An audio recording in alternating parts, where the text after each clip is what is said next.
Good morning holy spirit ഭാഗം 28. എന്നെ അനുഗമിക്കുക. ആരാണ് നിങ്ങളെ സുരക്ഷിതമായി സൂക്ഷിക്കുന്നത്? പരിശുദ്ധാത്മാവ് തന്നെ. യേശുക്രിസ്തു പരിശുദ്ധാത്മാവിനെ ഏൽപ്പിച്ച ശുശ്രൂഷ അതാണ്. സാരാംശത്തിൽ അവർ ഒന്നു തന്നെയെങ്കിലും ശരിയായി മനസ്സിലാക്കുവാനുള്ള ചർച്ചയ്ക്ക് വേണ്ടി മാത്രം അവരെ വേർതിരിച്ച് നമുക്ക് അല്പം പഠിക്കാം. പരിശുദ്ധാത്മാവ് ഉള്ളയിടത്ത് യേശുക്രിസ്തുവുണ്ട്, പിതാവുമുണ്ട്.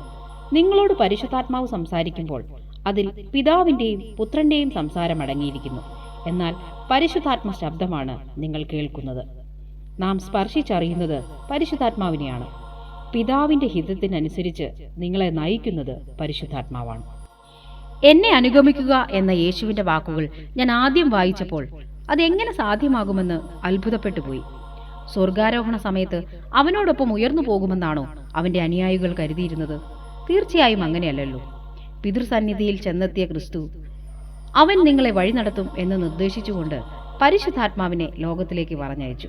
മറ്റൊരർത്ഥത്തിൽ അത് വിശദീകരിച്ചാൽ, ഞാൻ സ്വർഗത്തിലേക്ക് പോകുന്നു, എന്നെ അനുഗമിച്ചത് മതിയാക്കുക, എന്നാൽ പരിശുദ്ധാത്മാവിനെ ഞാൻ അയക്കുന്നു, നിങ്ങൾ ഇനിയും അവനെ പിന്തുടരുക എന്നല്ല അർത്ഥമാക്കേണ്ടത്.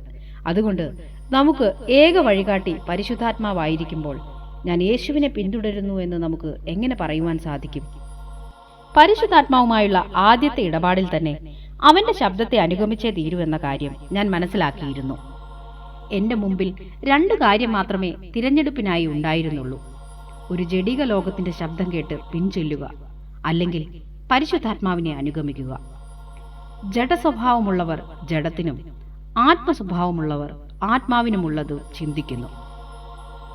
റോമർക്കെഴുതിയ ലേഖനം 8-ാം അധ്യായം 5-ാം വാക്യം. അത് ജീവിതം പോലെ തന്നെ മൗലികമാണ്. നിങ്ങൾ ജഡപ്രകാരം ചിന്തിക്കുന്നുവെങ്കിൽ അനുഗമിക്കുന്നത് ജഡത്തെയായിരിക്കും. എന്നാൽ ആത്മാവിന് നിങ്ങൾ ശ്രദ്ധ കൊടുത്താൽ ഒരു കാന്തിക മണ്ഡലത്തിൽ അകപ്പെട്ടതുപോലെ അവനിലേക്ക് ആകർഷിക്കപ്പെടും. അത് തീരുമാനത്തോടെയാണ് ആരംഭിക്കുന്നത്. എന്നെ സംബന്ധിച്ചിടത്തോളം എനിക്കൊരു വലിയ ചോദ്യമുണ്ടായിരുന്നു: എനിക്ക് നിന്നെ യഥാർത്ഥമായി എങ്ങനെ അറിയാം? അത് എന്റെ ഹൃദയത്തിന്റെ രോദനമായിരുന്നു. പരിശുദ്ധാത്മാവിനെ വ്യക്തിപരമായി അറിയണമെന്നതായിരുന്നു എന്റെ ആവേശം. എനിക്ക് നിരാശപ്പെടേണ്ടി വന്നില്ല. പൗലോസിന്റെ വാക്കുകൾ ശ്രദ്ധിക്കുക: ആത്മാവിനെ അനുസരിച്ച് നടപ്പിൻ, എന്നാൽ നിങ്ങൾ ജഡത്തിന്റെ മോഹം നിവർത്തിക്കുകയില്ല എന്ന് ഞാൻ പറയുന്നു. ജഡാഭിലാഷം ആത്മാവിനും ആത്മാഭിലാഷം ജഡത്തിനും വിരോധമായിരിക്കുന്നു. നിങ്ങൾ ഇച്ഛിക്കുന്നത് ചെയ്യാതെ വണ്ണം അവ തമ്മിൽ പ്രതികൂലമല്ലോ. ആത്മാവിനെ അനുസരിച്ച് നടക്കുന്നുവെങ്കിൽ നിങ്ങൾ ന്യായപ്രമാണത്തിന് കീഴിലുള്ളവരല്ല. ഗലാത്യർക്ക് എഴുതിയ ലേഖനം 5-ാം അധ്യായം 16 മുതൽ 18 വരെയുള്ള വാക്യങ്ങൾ.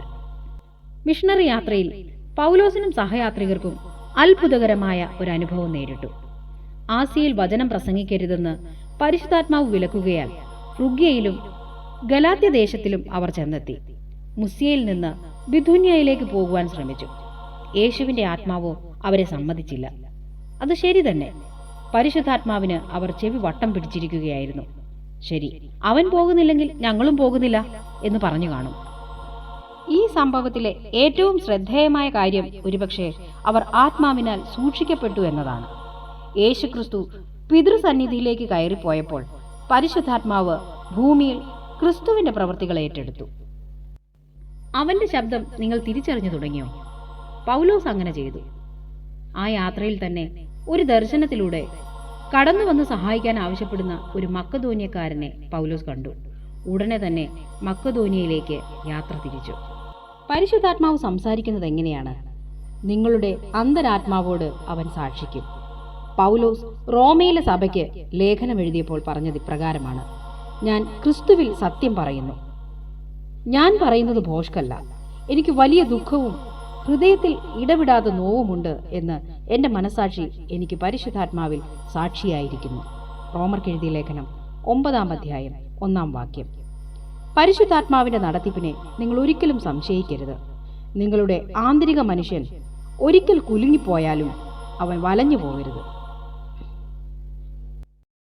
പരിശുദ്ധാത്മാവിന്റെ നടപ്പിനെ നിങ്ങൾ ഒരിക്കലും സംശയിക്കരുത്. നിങ്ങളുടെ ആന്തരിക മനുഷ്യൻ ഒരിക്കൽ കുലുങ്ങിപ്പോയാലും വലഞ്ഞു പോകരുത്. നിങ്ങൾ തന്നെ നിങ്ങളുടെ വഴികാട്ടിയായാൽ ആക്ഷരികാർത്ഥത്തിൽ തന്നെ നിങ്ങൾ നിലംപരിചാകും. നിങ്ങളുടെ ആത്മാവോട് പരിശുദ്ധാത്മാവ് സംസാരിക്കുമ്പോൾ അവന്റെ ശബ്ദത്തിന് ചെവി കൊടുക്കുക. നിങ്ങൾ പറയുന്നത് ശരിയാണെന്ന് നിങ്ങൾക്ക് എങ്ങനെ അറിയാം? ഒരു പണിക്ക് വേണ്ടി നടന്ന കാര്യപരിപാടിയിൽ എനിക്ക് നേരിടേണ്ടി വന്ന ഒരു ചോദ്യമാണിത്. എൻ്റെ രക്ഷയെക്കുറിച്ച് ചോദിച്ചപ്പോൾ ഞാൻ കൊടുത്ത മറുപടി തന്നെയാണ് എനിക്ക് പെട്ടെന്ന് തോന്നിയത്. എനിക്കറിയാം. പരിശുദ്ധാത്മാവിൽ കൂടെ കർത്താവ് എന്നോട് കെട്ടിടം പണി തുടങ്ങുവാൻ പറഞ്ഞു.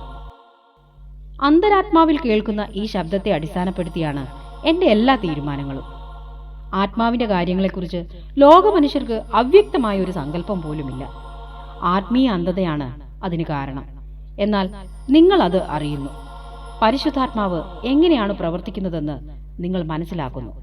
അവന്റെ ശബ്ദം തിരിച്ചറിയുവാൻ പരിശീലിക്കുന്നു.